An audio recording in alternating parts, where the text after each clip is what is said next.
Good morning. I'm Stephen Colbert, and I want to thank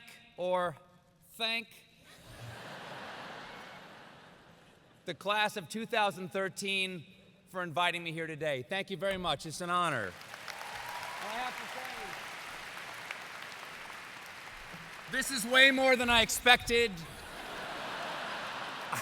I would have done it for free. This is incredibly generous. Thank you.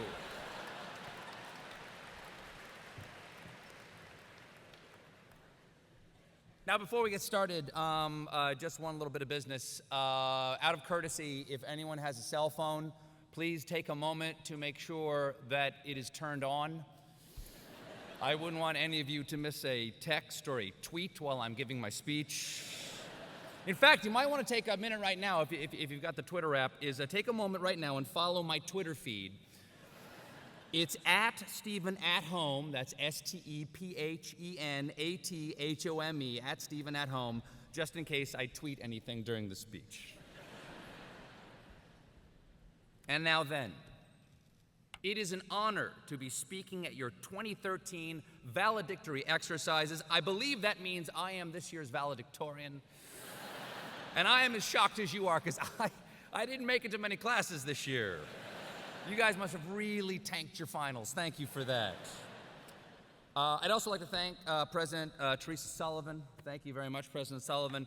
You are way better than that last president, Teresa Sullivan. She was terrible. I am so glad they cut her loose. Good riddance, I say. No, you are clearly the woman for this job. I'd also like to thank the Board of Visitors, of course. That name goes all the way back to your founder, Thomas Jefferson, who was just trying to put the local Indians at ease. Just visiting should be going home any century now. And that's just one of the many unique, dignified terms that set UVA apart from other universities. Instead of freshmen, you have first years. Instead of a quad, you call it a lawn. Instead of saying we are members of a proud educational tradition dating back to our nation's founders, you say wahoo-wah. Which begs the eternal question, wahoo-why? Now, I went to Hampton-Sydney College. Thank you. Thank you. Please sit down. And I used to come up here as much as I could because you had these things back then, I'm not sure what you call them now, girls. We did not have those at Hampton-Sydney. And when I could not find one of those here, I would head over to the White Spot to get a grills with to fill the void in my heart. Literally, my cardiologist recently found one lodged in there. And early this morning, I had a little tour around your beautiful campus, and I just asked myself, why are you leaving? You know what it's like out there, right? Plus, this could be the most spectacular place you will ever live. It is the only campus in America that has been designated a UNESCO World Heritage Site. I believe that means if you try to carve your name into a desk, UN will send in ground troops. And you're not going to top these living conditions unless your post-college plan involves subletting the Taj Mahal. And I just want to say the students at UVA are incredible. The men are all gentlemen, and the women are all the most beautiful and intelligent in the world. And I'm not saying that because I dated a UVA girl. I'm saying that because I married her. You are graduating from one of the most highly ranked universities in the nation. U.S. News and World Report named you the #2 public university. Princeton Review named you the #1 best value of a public college, especially for those of you who showed the initiative to be born in Virginia. Let's give it up. A round of applause for those paying out-of-state tuition, shall we?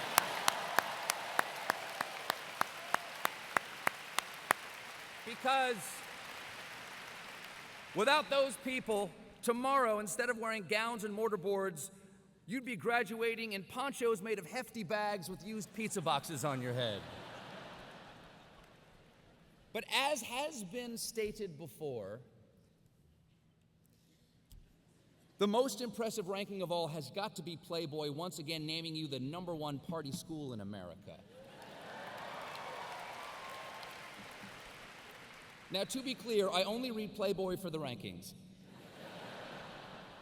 But I am not surprised by this honor because I have seen you in action. When I used to visit back in the day, I spent a fair amount of time at the Phi Cap House, which at the time had no doors because apparently they kept getting partied off the hinges.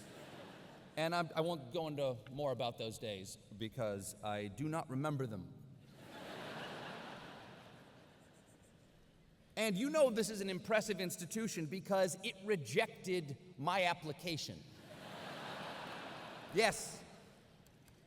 In the spring of 1984, I applied as a transfer student. And at the time, you could send your essay in after the rest of the application.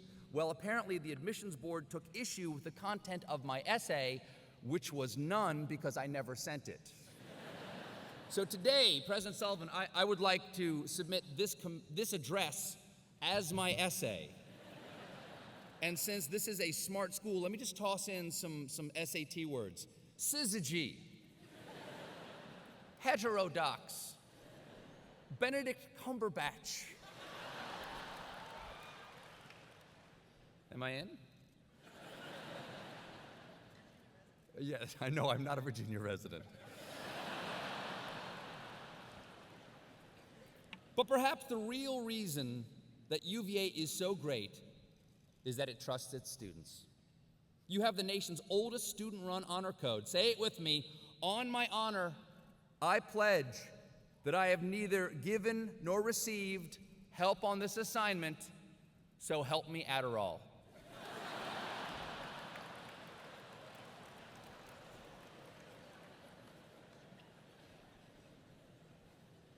But my favorite thing about UVA has got to be your secret societies. That's sexy. You got the Z's, you got, I think, the Illuminati and the Masons and SHIELD. I think some of you are members of SHIELDs. But of course, the most secretive of all is the Seven Society. Nobody knows who's in it. I'm not going to say that I'm a seven. I'm not going to say that I'm not a seven. I'm just going to say, Evige Blumenkraften, Benedict Cumberbatchen. Now I have to have all of you killed.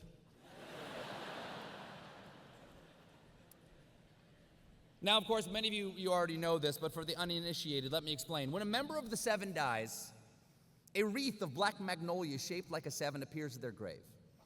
And the university chapel chimes at 7-second intervals on the 7th dissonant chord at 7 past the hours.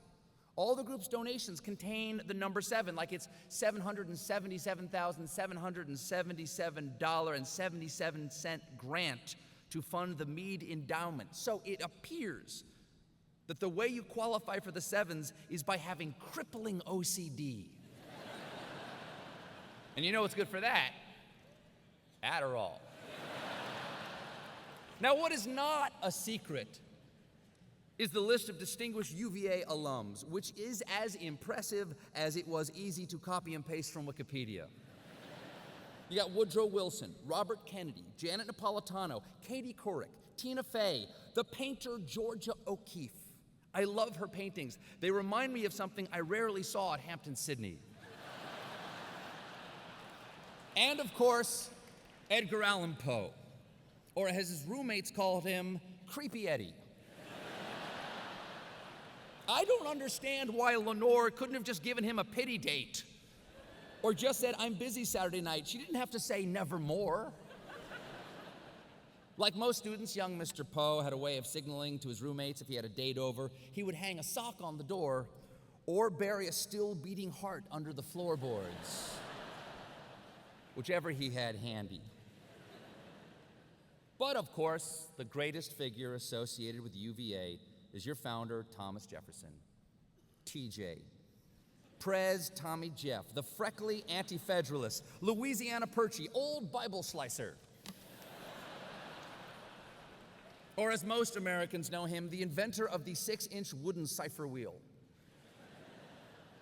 In founding this great institution, Jefferson wrote, "We wish to establish in the upper country of Virginia a university on a plan so broad and liberal and modern as to be a temptation to the youth of other states to come and drink the cup of knowledge and fraternize with us." And according to Playboy, you have lived up to that vision.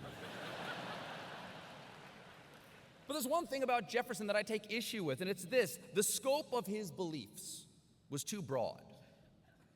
Jefferson's hard to nail down. These days, we like politicians to fit into neat categories. You are either a conservative or you are a liberal. But not Jefferson. He's not like that. No matter what your political leanings, you can find something he said that backs it up. If you don't trust the financial industry, he said, "I believe that banking institutions are more dangerous to our liberties than standing armies." If you're suspicious of the federal overreach, he said, "When the government fears the people, there is liberty. When the people fear the government, there is tyranny." If you question religion, he wrote, "In every country and in every age, the priest has been hostile to liberty." And if you're an advocate of fiscal austerity, he said, "I'm gonna pop some tags, only got $20 in my pocket. I'm a hunting, looking for a come up. This is..." I'm not saying that on camera. That, of course, was in a letter to Secretary of State Ryan Lewis. Also, on the one hand, in Jefferson's public life as a founding father, we often see him as the embodiment of the white male patriarchy. But in his private life, he was known for, shall we say, embracing diversity. Very affirmative in his actions. Am I right?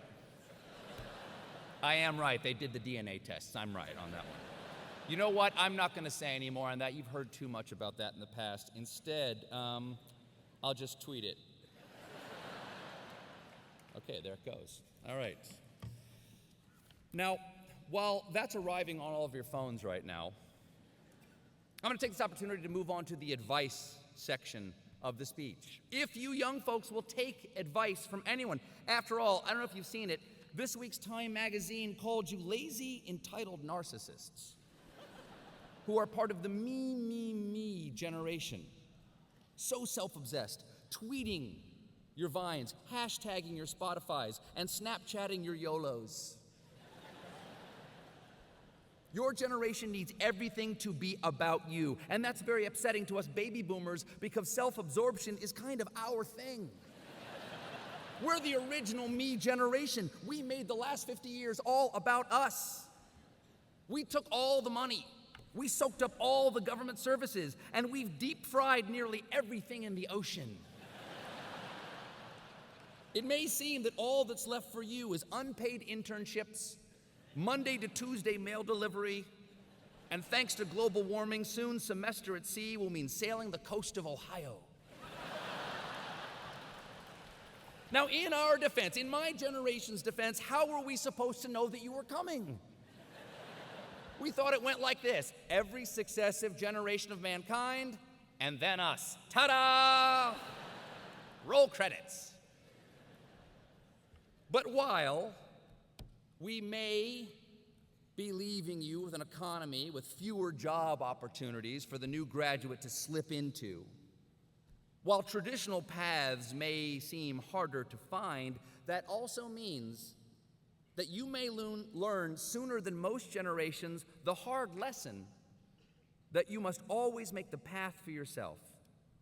There is no secret society out there that will tap you on the shoulder one night and show you the way. Because the true secret is your life will not be defined by the society that we have left you. To paraphrase Robert Bolt, society has no more idea of what you are than you do, because ultimately, it has only your brains to think with. Every generation must define itself, and so make the world that suits itself. So, if you must find your own path, and we have left you no easy path, then decide now to choose the hard path that leads to the life and the world that you want. And don't worry, if we don't approve of your choices. In our benign self-absorption, I believe we have given you a gift, a particular form of independence, because you do not owe the previous generation anything. Thanks to us, you owe it to the Chinese.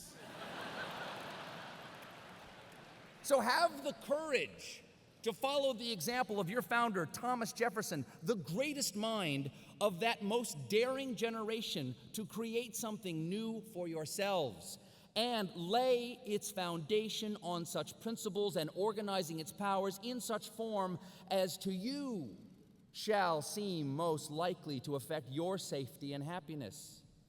And know that though he wrote these words 237 years ago, that this generation, no less than his generation, has their own opportunity to recognize and seize that moment when, in the course of human events, it becomes necessary for one people to dissolve the bands that have connected them with another and assume among the powers of the earth your separate and equal station, and for the support of this, mutually pledge to each other your lives, your fortune, and your sacred honor.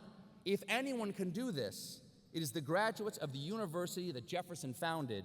You are his intellectual heirs. In fact, some of you may be his actual heirs. We're still testing the DNA. So thank you for this honor, and congratulations to the class of 2013, Wahoo Wah.